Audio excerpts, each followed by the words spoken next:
Masjid Mardatillah yang dirahmati Allah Subhanahu wa taala. Alhamdulillah, bersyukur kita kehadirat Allah. Di pagi yang mulia ini kita masih diberikan taufik dan kemudahan sehingga bersama-sama kita melaksanakan salat subuh berjamaah. Baginda yang mulia alaihi salatu wassalam telah bersabda dalam hadisnya, "Man shallal isya'a fi jama'atin fa ka'annama qama nisfal lail." Barang siapa yang melaksanakan salat isya secara berjamaah, maka seolah-olah dia telah bangun separuh malam. Wa man shalla subha fi jama'atin fa ka'annama qama al-laila kullah. Dan barang siapa yang salat subuh secara berjamaah, seolah-olah dia telah bangun malam sepanjang malam penuh. Mudah-mudahan Allah Subhanahu wa taala menerima salat yang telah kita laksanakan dan tidak diragukan lagi insyaallah setiap yang hadir dalam salat subuh berjamaah niscaya akan mendapatkan pahala beribadah semalam suntuk. Amin ya rabbal alamin. Salawat serta salam semoga senantiasa tercurahkan kepada baginda yang mulia Nabi besar Muhammad sallallahu alaihi wa alihi wasallam, kepada keluarga beliau, kepada kerabatnya, para sahabat-sahabatnya, para tabi'in dan tabi'in ila yaumiddin, wa alaina ma'hum wa fihim innahu arhamur rahimin wa innahu akramul akramin. Jamaah yang dimuliakan Allah Subhanahu wa taala, kita berada di bulan yang mulia, bulan yang datang di setiap tahunnya yang mengingatkan kepada diri setiap muslim yang telah diberikan kenikmatan yang terbesar oleh Allah, nikmatnya Islam dan nikmatnya iman, yang mana tidaklah ada kenikmatan yang lebih hebat lagi daripada dua kenikmatan tersebut. Hendaklah kita menyadari dan mengetahui bahwasanya kenikmatan yang Allah berikan kepada kita tersebut tidak terlepas dari berkah dan kemuliaan yang telah dituliskan oleh Allah terhadap seorang manusia yang telah membawa cahaya Islam, yang membawa umat daripada kegelapan kepada cahaya keimanan. Sang manusia yang telah diistimewakan oleh Allah, yang dijadikan oleh Allah sebagai penghulu dan penutup an-nubuwah, kerisalahan, sang penyampai syariat agama Allah Subhanahu wa taala. Syariatnya menyempurnakan dan menasahkan terhadap syariat-syariat terdahulu. Maka di bulan inilah telah dilahirkan nur cahaya tersebut, dilahirkan baginda yang mulia Nabi besar Muhammad sallallahu alaihi wa alihi wasallam. Rabiul Awal yang datang di tengah-tengah kaum muslimin di setiap tahunnya mengingatkan kepada peristiwa lahirnya, bukan lahirnya sang sosok manusia saja, tetapi lahir bersamanya petunjuk, lahir bersamanya hidayah, lahir bersamanya keimanan, lahir bersamanya ketakwaan, lahir bersamanya jalan-jalan yang akan membawa manusia ke dalam surganya Allah Subhanahu wa taala, lahir bersamanya sunnah, lahir bersamanya ibadah, lahir bersamanya muamalah, lahir bersamanya muasyarah, lahir bersama Nabi sallallahu alaihi wasallam segala kebaikan yang akan membawa manusia dan menggiring mereka kepada ridhonya Allah Subhanahu wa taala. Sehingga ketika dalam sesuatu peperangan. Sekembalinya Rasulullah dengan sahabat-sahabat ke Madinah, maka datanglah pamannya Abbas bin Abdul Muttalib berkata kepada Rasulullah, "Ya Muhammad, wahai Muhammad, i'dzan li an amtadihak." Izinkan aku ini memuji engkau. Izinkan aku untuk memuji engkau wahai Muhammad. Allah. Maka Nabi mengatakan, "Qul ya am." Katakanlah wahai pamanku, "La yufdilillahu fak." Beliau berdoa, mudah-mudahan Allah tidak menjatuhkan gigimu. Maknanya di sini adalah doa dari Rasulullah dengan panjangnya umur Sayyidina Abbas. Maka diriwayatkan walaupun beliau dalam keadaan usia yang sudah lanjut, maka giginya tetap utuh atas berkatnya doa Rasulullah sallallahu alaihi wasallam. Maka beliau pun menyebutkan syair-syair yang berisikan tentang pujian-pujian terhadap baginda yang mulia alaihi salatu wassalam. Di antara pujian-pujian tersebut beliau mengatakan, "Wa anta lamma wulidta asyraqatil anwar wa adaa'at binurikal ufuq." Wahai Muhammad, kata Sayyidina Abbas, tatkala engkau dilahirkan, maka bumi ini dipenuhi dengan cahaya-cahaya, dan setiap ufuk, penghujung-penghujung daripada dunia ini, belahan dunia, dipenuhi dengan cahaya. Masya Allah. Jadi lahirnya beliau ini membawa cahaya, pertanda bahwasanya lahirnya Rasulullah membawa kebaikan. Wa nahnu ala dzalika dhiya, kata beliau, dan kami sekalian kaum muslimin, kata Sayyidina Abbas, di bawah cahaya tersebut akan senantiasa mendapatkan petunjuk kepada Allah Subhanahu wa taala. Sallallahu alaihi wa alihi wa sahbihi wasallam. Allahu akbar.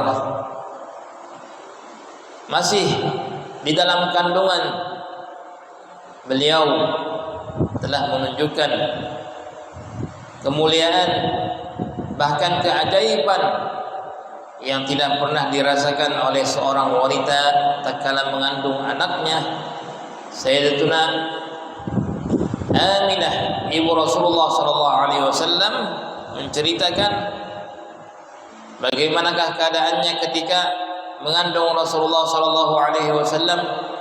Lam tajid thiqalan wala alaman, tidak pernah merasa berat kandungan tersebut, tidak pernah merasa sakit, sampai-sampai beliau tidak mengetahui bahwa beliau sedang mengandung.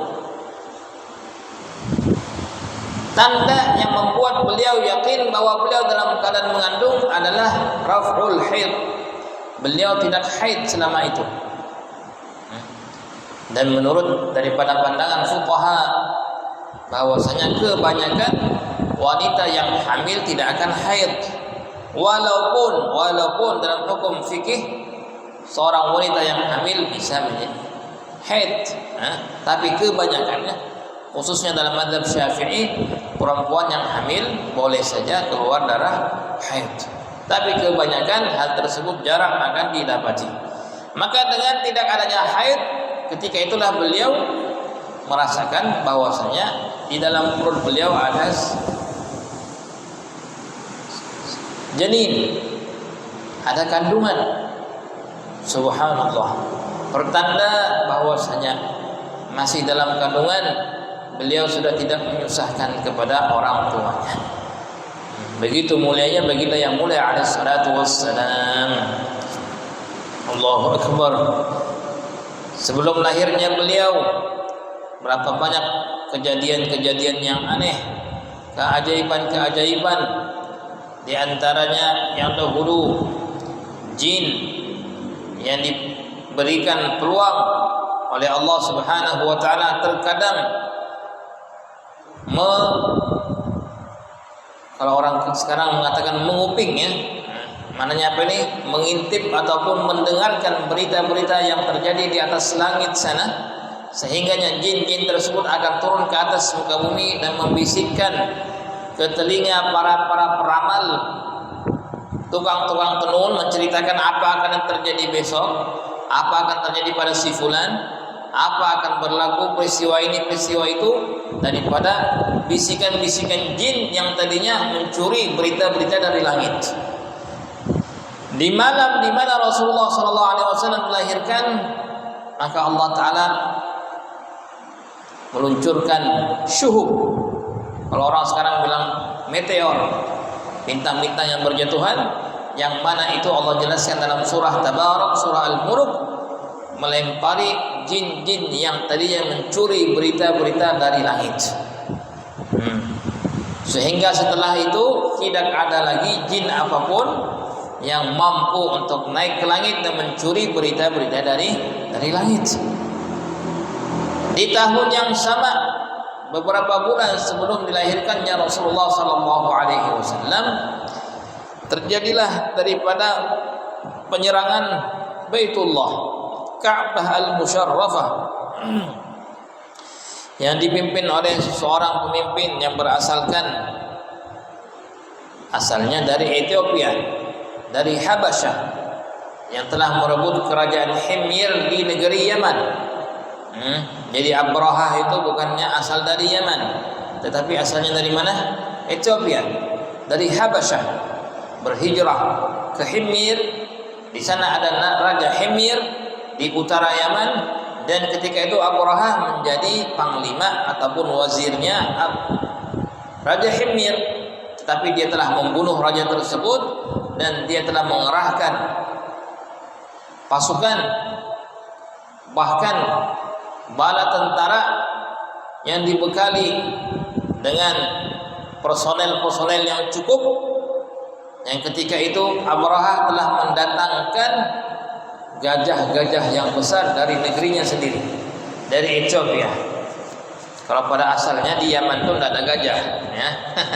Sampai sekarang di Yaman itu tidak ada gajah. Gajah itu diimpor. Abrahah mendatangkannya dari negeri asalnya, dari Ethiopia, yang telah berhasrat ingin memindahkan Baitullah ke kota sekarang ibu kota Yaman yang dikenal dengan Sanaa. Akhirnya bergeraklah mereka menuju kota Mekah dengan bala tentara yang banyak. Tetapi sesampainya mereka di luar kota Mekah, mereka berkemah di sana. Kemudian Abrahah telah mengutus para pengintai, para mata-mata untuk masuk ke kota Makkah dan memberitahu bahwasanya Abrahah dengan bala tentaranya akan masuk ke kota Makkah dan menghancurkan Ka'bah. Ketika para mata-mata tersebut telah disebarkan oleh Abrahah, sebelum sampai mereka masuk ke dalam kota Makkah, mereka mendapatkan kambing-kambing yang lagi liar, yang lagi dikembalakan. Ketika itu pun mereka mengambil dan merampas kambing-kambing yang ada berkeliaran di luar kota Mekah. Ternyata kambing-kambing tersebut adalah milik kakeknya Rasulullah, Abdul Muttalib. Maka datanglah Abdul Muttalib menjumpai mereka dan meminta dikembalikan kambing-kambing yang telah dirampas tadi. Mereka pun menakut-nakuti Abdul Muttalib bahwasanya kami ini adalah tentara Abrahah yang akan menghancurkan Ka'bah. Tidakkah engkau takut wahai orang tua? Dia mengatakan, bawa saya kepada pemimpin. Malah ditantang oleh Abdul Muttalib. Orang Quraisy itu adalah orang yang memiliki daripada sifat yang tegas, tidak takut kepada siapapun. Sehingga kan di antara asbab dikatakan oleh ahli tafsir, kenapa dinamakan suku Quraisy dengan Quraisy, diambil dari kata-kata Qirsh. Qirsh itu adalah nama seekor ikan yang ada di lautan yang ditakuti dan disegani oleh ikan-ikan yang lain. Itulah yang dikenal dengan ikan hiu. qirsh. Sehingga suku Quraisy ini ibarat ikan hiu di kalangan bangsa Arab, disegani, ditakuti. Maka Abdul Muttalib pun dibawa ke hadapan Abrahah berbicara. Di antara pembicaraan yang telah terjadi antara Abrahah dan kakeknya Rasulullah Abdul Muttalib, maka Abrahah pun mengatakan bahwa dia berhasrat ingin menghancurkan Baitullah. Maka Abdul Muttalib tidak merasa aneh terhadap hal tersebut, bahkan dia menasihatkan supaya mengurungkan niatnya tersebut. Abrahah pun gelak tertawa, tidak takutkah engkau wahai kakek tua? Saya ini datang dengan tentara yang banyak ini ingin menghancurkan Baitullah. Tidakkah engkau takut? Justru engkau datang menemuiku. Maka kata Abdul Muttalib, saya datang ingin meminta kembali kambing-kambing saya. Wali rabbin wali baitin rabbun yahmi. Sedangkan Baitullah itu milik Rabb, dia sendiri yang akan menjaga dan juga memelihara Baitullah itu. Saya pemilik kambing, sedangkan Baitullah miliknya Allah. Saya menjaga kambing-kambing saya, tapi Baitullah, wahai Abrahah, hati-hati engkau. Yang berjaganya bukan saya, bukan orang Quraisy, tetapi itu adalah miliknya Allah. Mana yang engkau akan berhadapan langsung dengan siapa? Sang Khalik, Sang Pencipta. Ucapan Abdul Muttalib membuat gentar Abrahah. Subhanallah. Akhirnya Abdul Muttalib kembali dengan kambing-kambingnya dan memerintahkan orang-orang Quraisy untuk pergi keluar daripada Makkah, melihat bersama-sama dari atas gunung apakah yang akan diperbuat oleh Allah dengan tentara yang berniat buruk tadi ingin menghancurkan Baitullah. Bergeraklah Abrahah dengan para tentaranya, belum sampai lagi masuk ke dalam kota Makkah, sampai di suatu lembah yang sampai saat ini dikenal dengan Wadi Muhassar. Wadi Muhassar itu antara Muzdalifah dan Mina. Itu sudah belum masuk kota Makkah. Fuqaha mengatakan terkadang orang yang melaksanakan ibadah haji mabitnya di Wadi Muhassar, itu mabitnya enggak sah ya. Antara Muzdalifah dengan Mina itu ada namanya Wadi Muhassar, lembah Muhassar. Kenapa dinamakan lembah Muhassar? Karena tempat itu di mana tentara Abrahah telah dihalau oleh Allah untuk masuk kota Makkah. Jadi enggak sempat sampai masuk kota Makkah.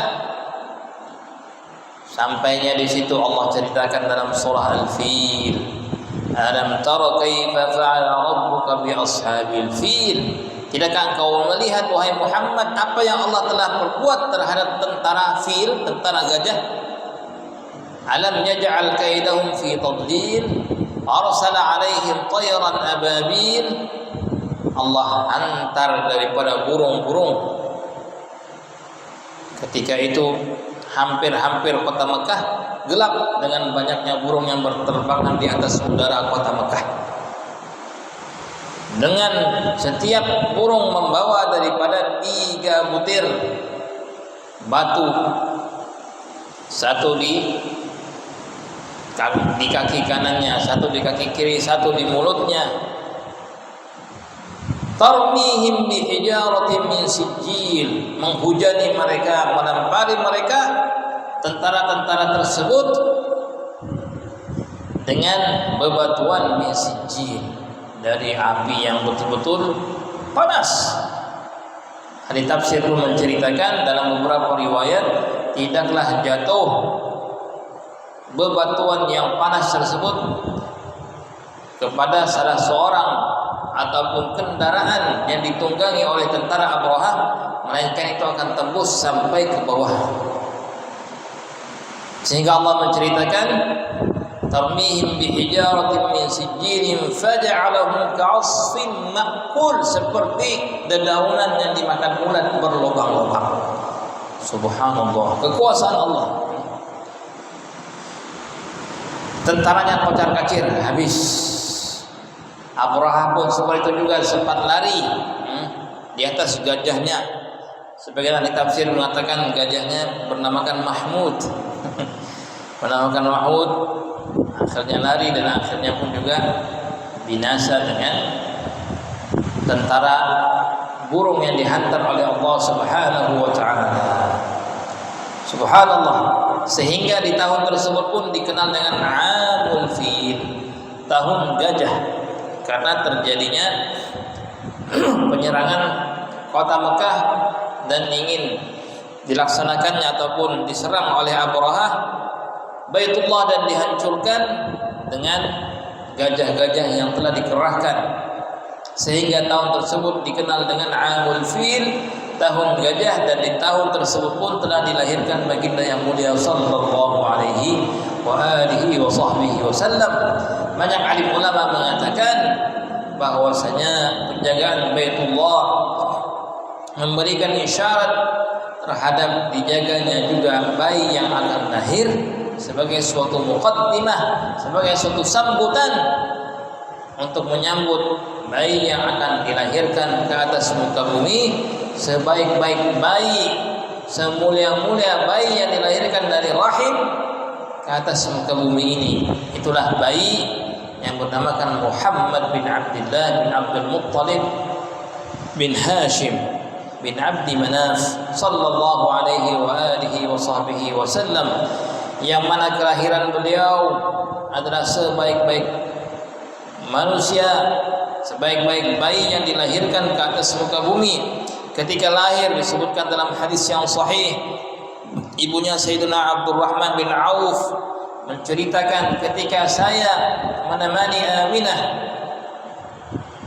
dalam keadaan ingin melahirkan Rasulullah sallallahu alaihi wasallam, maka tatkala keluar bayinya Rasulullah, dikatakan oleh ibunya Abdurrahman bin Auf, keluarlah bersamanya cahaya. Keluarlah bersamanya cahaya yang telah menerangi tempat di mana dilahirkan Rasulullah sallallahu alaihi wasallam. Bahkan banyak riwayat yang sahih menceritakan, Aminah mengatakan, sehingga begitu terangnya daripada cahaya yang keluar bersama Rasulullah, beliau melihat daripada istana-istana yang ada di Syam. Padahal jarak antara Mekah dengan Syam itu kurang lebih jarak tempuhnya 1 bulan perjalanan. Tetapi Allah perlihatkan begitu terangnya nur yang keluar bersama Rasulullah, sehingga ibunya melihat daripada istana-istana yang ada di Syam. Di riwayat yang lain sampai melihat daripada uluk, leher-leher onta yang berada di Syam. Allah, bukan istana yang besar saja, sampai leher-leher onta Allah nampakkan dengan cahayanya Rasulullah sallallahu alaihi wa alihi wa sahbihi wasallam. Ma'asyiral muslimin rahimakumullah, banyaklah lagi keajaiban, keanehan di malam tersebut. 14 daripada kalau orang sekarang bilang apa ya, ini kebanggaan Raja Kisra ketika itu, bangunan-bangunan yang besar itu malam itu di mana dilahirkan Rasulullah runtuh. Api yang disembah oleh orang Majusi selama 1000 tahun yang tidak pernah padam, tiba-tiba di malam di mana dilahirkan Rasulullah padam ketika itu juga. Danau yang ada di sawah yang tidak pernah kering, tiba-tiba di malam tersebut kering. Keajaiban-keajaiban yang Allah munculkan menjelang daripada lahirnya Rasulullah sallallahu alaihi wasallam. Dan alim ulama berbeda pendapat tentang waktu dilahirkan Rasulullah sallallahu alaihi wasallam tersebut, dan kebanyakan pendapat yang menunjukkan bahwasanya lahirnya Rasulullah adalah menjelang waktu subuh. Menjelang waktu subuh, sehingga dalam keseharian kita 24 jam siang dan malam, waktu yang afdal, waktu yang paling hebat seseorang bermunajat dan memohon kepada Allah adalah beberapa saat menjelang azan subuh, yang mana kebanyakan ketika itu manusia ini terlena dengan nikmatnya tidur, tenggelam dengan mimpi-mimpinya. Padahal saat itulah waktu yang telah dipilihkan oleh Allah untuk dilahirkannya Rasulullah SAW. Jangan kira lahirnya kebetulan sebelum pagi, ya, sebelum subuh kebetulan. Tetapi Allah sengaja menentukan waktu lahirnya Rasulullah menjelang subuh, ingin memberikan suatu tanda dan isyarat bahwa waktu ini adalah waktu yang paling afdal, waktu yang paling utama. Maka berusahalah untuk bangun di waktu tersebut, bermunajahlah kepada Allah, memohonlah kepada Allah. Sesungguhnya itu adalah waktu-waktu yang mustajab. Walaupun di waktu lainnya kita pun dituntut untuk memohon dan bermunajat kepada Allah, tetapi hendaklah kita mengetahui waktu-waktu yang afdal, waktu-waktu yang hebat, yang ketika itu Allah Subhanahu wa taala akan mendekat kepada hambanya dengan kemuliaannya di sepertiga malam yang terakhir. Maka masih banyaklah lagi peristiwa dan kejadian yang berkaitan dengan kelahiran baginda yang mulia alaihi salatu wassalam. Bagi diri setiap muslim, hendaklah dia mempelajari dan memperdengarkan untuk dirinya dan keluarganya tentang sirah, tentang cerita bagaimanakah baginda yang mulia alaihi salatu wassalam, yang hari ini kebanyakan kaum muslimin telah dijajah oleh musuh-musuhnya, sehingga mereka telah lupa dengan sirah Nabi mereka yang mulia, Nabi besar Muhammad sallallahu alaihi wasallam. Berapa banyak para generasi muda ataupun anak-anak apabila ditanya tentang nama nabinya, nasab nabinya, tidak mengetahuinya, kapan dilahirkan tidak mengetahui. Padahal dalam Islam hal tersebut salah satu hal yang wajib diajarkan kepada anak tatkala sudah umur 7 tahun, sebagaimana setiap wali amr, orang tua mengajarkan kepada anaknya di usia tersebut, mengenalkan kepada mereka salat, mengenalkan kepada mereka puasa, dan juga dikatakan fuqaha mengenalkan kepada mereka tentang nabi mereka, kapan dilahirkan, kemana beliau hijrah, di mana dikuburkan, wafatnya di mana, umurnya berapa, dikenalkan kepada anak tersebut supaya mereka kenal kepada Rasulullah sallallahu alaihi wasallam, sehingga mereka tumbuh dengan hati yang penuh dengan cinta kepada Rasulullah sallallahu alaihi wasallam. Beberapa ulama kita di sana mengatakan begitu jauhnya anak-anak sekarang daripada sirahnya Rasulullah sallallahu alaihi wasallam, sehingga terkadang kalau melihat orang berserban katanya ini Alibaba, ataupun ada yang mengatakan ini Aladin. Kalau di tempat kita mungkin mengatakan ini seperti Sarimi. Padahal ini adalah sesuatu yang telah dicontohkan Rasulullah sallallahu alaihi wasallam. Begitu jauhnya mereka daripada sirahnya Rasulullah sallallahu alaihi wasallam. Ceritakan ada orang pergi haji. Gimana di sana? Ketemu dengan siapa? Ketemu dengan Abu Lahab. Masya Allah, Abu Lahab kapan zamannya? Di zaman sekarang nih ketemu Abu Lahab. La ilaha illallah. Berapa banyak orang yang tidak kenal dengan Rasulullah, tidak kenal dengan sahabat-sahabat Nabi sallallahu alaihi wasallam. Al-mar'u ma'a man ahab, kata Rasulullah. Seseorang itu akan dikumpulkan kelak pada hari kiamat dengan yang dicintainya. Siapa yang diidolakannya, jangan tertipu dengan mazhar suatu ibadah. Ketahuilah setiap orang akan dikumpulkan dengan siapa yang diidolakan dalam hatinya. Boleh jadi orang masya Allah beribadah, bersusah payah, bangun malam, berpuasa, tetapi hatinya ta'alluq dengan fasik. Hatinya bertaluk dengan seorang yang kafir. Hatinya bertaluk dengan model seseorang yang jauh daripada Allah, yang seumur hidupnya tidak pernah mengucapkan Allah. Bagaimana mungkin seorang muslim yang mulia, yang telah diangkat oleh Allah, karamahnya, kemuliaannya, lantas hatinya berta'alluq dengan seseorang yang tidak bersaksi bahwasanya tidak Tuhan selain Allah, bahwasanya Muhammad utusan Allah, berta'alluq hatinya dengan si fulan tersebut. Bagaimana mungkin hal ini? Ini adalah suatu kemerosotan, keruntuhan umat tatkala seseorang menyatakan dirinya muslim tetapi hatinya masih bertaalluk kepada orang yang tidak beriman dengan wujudnya Allah, dengan orang yang tidak beriman dengan hari kiamat. Apa yang akan diharapkan kelak di akhirat? Man tashabbaha biqaumin fahuwa minhum. Orang yang meniru-niru suatu kaum, dia akan bersama kaum tersebut di akhirat. Al-mar'u ma'a man ahab. Seseorang akan bersama yang dicintai kelak pada hari kiamat.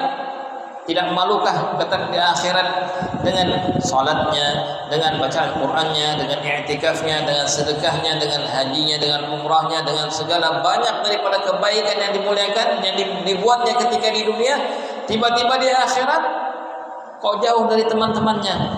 Bersama siapa? Oh, ini yang diidolakan dulu ketika di dunia. Siapa? Orang yang jauh dari Allah, orang yang akan dicop untuk masuk ke dalam neraka. Kira-kira malu enggak? Kira-kira menyesal enggak? Maka dengan adanya bulan Rabiul Awal, hidupkanlah kembali daripada cerita Rasulullah SAW. Perdengarkanlah kepada keluarga kita apabila di mana-mana dilaksanakan peringatan Maulid, yang mana pada hakikatnya Maulid tersebut adalah menceritakan tentang sirahnya Rasulullah. Hadirilah dia, di dalamnya bersalawat, perbanyaklah salawat kepada Rasulullah SAW. Sesungguhnya majlis-majlis tersebut akan mengingatkan kita kepada sirah baginda yang mulia alaihi salatu wassalam. Mudah-mudahan Allah Subhanahu wa taala menambahkan kecintaan kita kepada beliau dan diberikan taufik oleh Allah taala untuk menghidupkan kembali daripada sunnah-sunnahnya di dalam jati diri kita, di tengah-tengah keluarga kita, di tengah-tengah di tempat kesibukan kita. Mudah-mudahan senantiasa hidup di dalamnya sunnah Rasulullah sallallahu alaihi wa alihi wasallam. Amin ya rabbal alamin. Itu saja yang dapat kita sampaikan pada muzakarah di pagi hari yang mulia ini. Mudah-mudahan mendapatkan manfaat bagi diri kita sekalian. Amin ya rabbal alamin. Subhanakallahumma wa bihamdika asyhadu an la ilaha illa anta astaghfiruka wa atubu ilaik. Wassalamu alaikum warahmatullahi wabarakatuh.